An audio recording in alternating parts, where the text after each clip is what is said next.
la muerte del Mesías, mas no por sí. No está hablando de Cristo, está hablando de Onías III. Onías III. Ese es el ungido que muere, mas no por sí. Ahora vamos a ir al capítulo 1 de Primera de Macabeos, donde se habla de Antíoco IV Epífanes. Dice: de esa raíz salió un retoño, el malvado Antíoco Epífanes, hijo del rey Antíoco, que había estado como rey en Roma y empezó a reinar el año 137 de la dominación griega.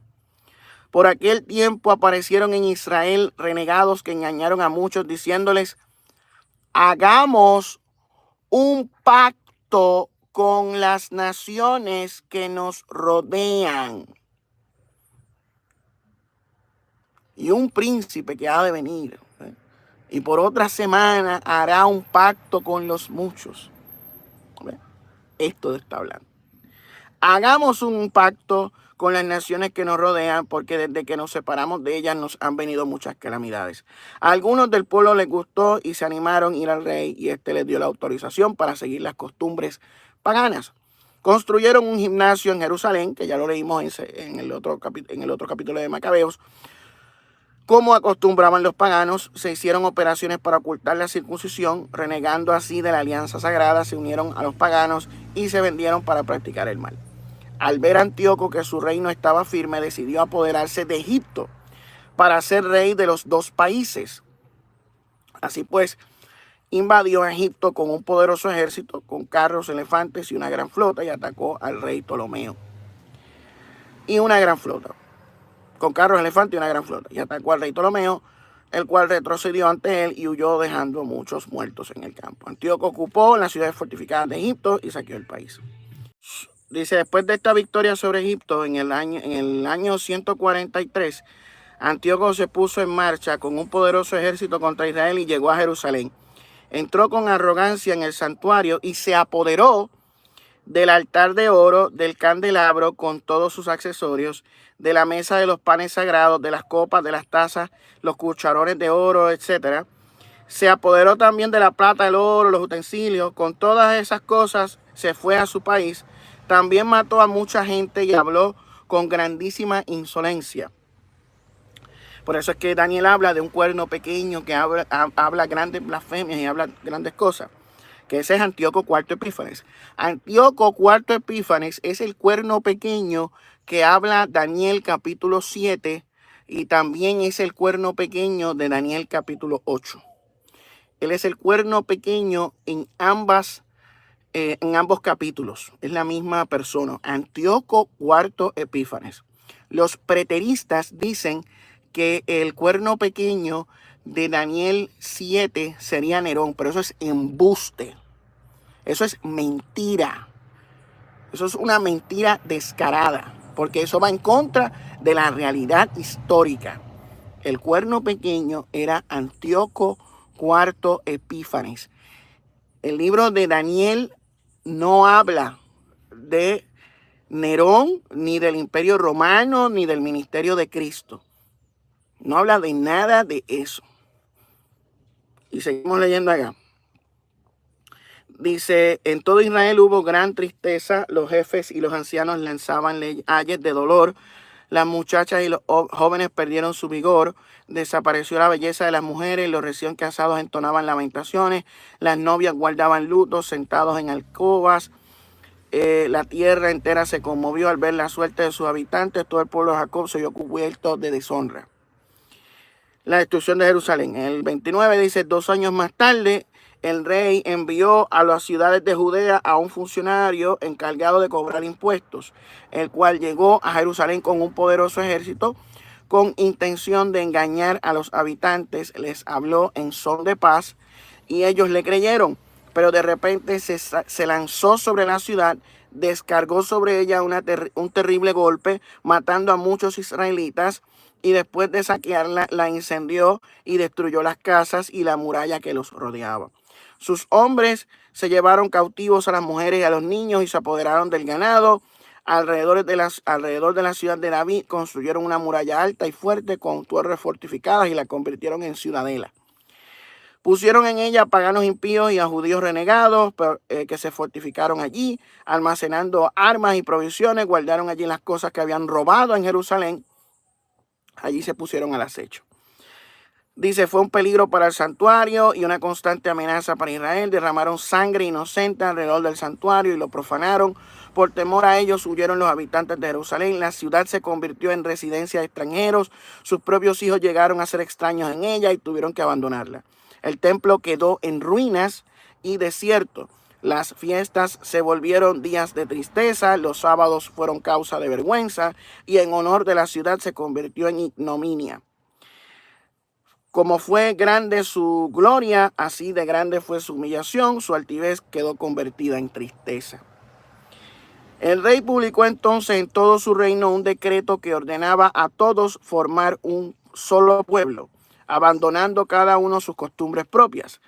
Todas las otras naciones obedecieron la orden del rey, y aún muchos israelitas aceptaron la religión del rey. Ofrecieron sacrificios a los ídolos y profanaron el Sabbat. Por medio de los mensajeros, el rey envió a Jerusalén y demás ciudades de Judea decretos que obligaban a seguir costumbres y extrañas en el país. Ahí es que Daniel también habla de que el rey cambiará la ley y los tiempos. Pues es esto. Cuando en el libro de Daniel habla de que este rey cambiaría la ley y los tiempos, es Antíoco IV Epífanes, donde habla de que iban a destruir la ciudad, que iban a profanar, que habría grandes guerras. Antíoco IV Epífanes está hablando de todo esto. Lo que Daniel habla de manera resumida, acá en Macabeos lo habla de manera detallada. Y la historia lo corrobora, lo confirma. Y dice, prohibieron ofrecer holocaustos, sacrificios y ofrendas en el santuario, que hacían profanar el sábado, la fiesta, el santuario y todo lo que era sagrado. Que mandaban a construir altares y templos y capillas para el culto idolátrico, así como sacrificar cerdos y otros animales impuros, sin dejar sin circuncidar a los niños y mancharse con toda clase de cosas impuras y profanas, olvidando la ley, cambiando todos los mandamientos. Aquel que no obedeciera las órdenes del rey sería condenado a muerte. Esta orden fue enviada por escrito a todo el reino. El rey nombró inspectores para cada pueblo, dio orden en las ciudades. Muchos judíos, traicionando la ley, acudieron a cumplir estas órdenes con perversa manera de proceder. Obligaron a los verdaderos israelitas a esconderse en toda clase de refugio. Esto fue una gran tribulación. Dice que en las puertas de las casas, más abajo, destrozaron y quemaron los libros de la ley que encontraban. Y si alguien se le encontraba con un libro de la alianza de Dios o alguno simpatizaba con la Torá, se le condenaba a muerte según el decreto del rey. Así, usando de la fuerza, procedía esa gente mes tras mes contra los israelitas que encontraban en las diversas ciudades. Ahí más abajo, pues dice, de acuerdo con el decreto, a las mujeres que habían hecho circuncidar a sus hijos, las mataron con sus niños colgando del cuello. Horrible. Y mataron también a sus familiares y a los que habían hecho la circuncisión. Sin embargo, hubo muchos israelitas que tuvieron la fuerza y el valor para negarse a comer alimentos impuros y prefirieron morir, etc. O sea que, léalo. Eso está ahí, primera y segunda de Macabeos. Primera y segunda de Macabeos detalla todo lo que dice el libro de Daniel. Ahí no se está hablando del Imperio Romano, ahí no se está hablando de Tito, ahí no se está hablando de Nerón, ahí no se está hablando de la muerte de Cristo, ahí no se está hablando de la resurrección y la segunda venida, ahí no se está hablando de nada de eso. Eso es lo que a ustedes no les dicen. Sí, porque ahora el tema de las 70 semanas está muy popular. Veo a muchos pastores y teólogos de YouTube hablando, dando sus opiniones de las 70 semanas. Y todos en su mayoría, utilizan o seleccionan arbitraria y a conveniencia el tercer decreto de Artajerjes, pero omiten el decreto de Ciro, el decreto de Darío el persa. Fueron 4 decretos. Ellos escogen el tercero a conveniencia, pero ese decreto no coincide con lo expresado en esa profecía, si podemos decir, aunque es una profecía post eventum, ex eventum, porque ellos esperaron que las cosas pasaran y después las escribieron como si fuera una profecía. Esa es la verdad, esos son los hechos. O sea, el que le diga lo contrario es un embustero y un paquetero que no está siendo honesto ni con usted ni consigo mismo. O sea, y se lo digo así, porque ya me tienen harto con que supuestamente ellos proclaman la verdad y que defienden la verdad. Embusteros es lo que son. Paqueteros.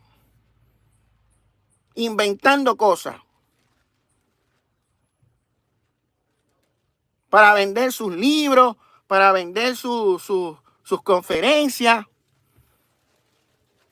para que les lamban el ojo, para que los endiosen, para darse guille de sabios o de espirituales. Ninguno de ellos está enseñando la verdad. No están enseñando la verdad, porque omiten la historia. La historia se supone que sea aquello que confirma lo escrito en los textos proféticos, ¿verdad?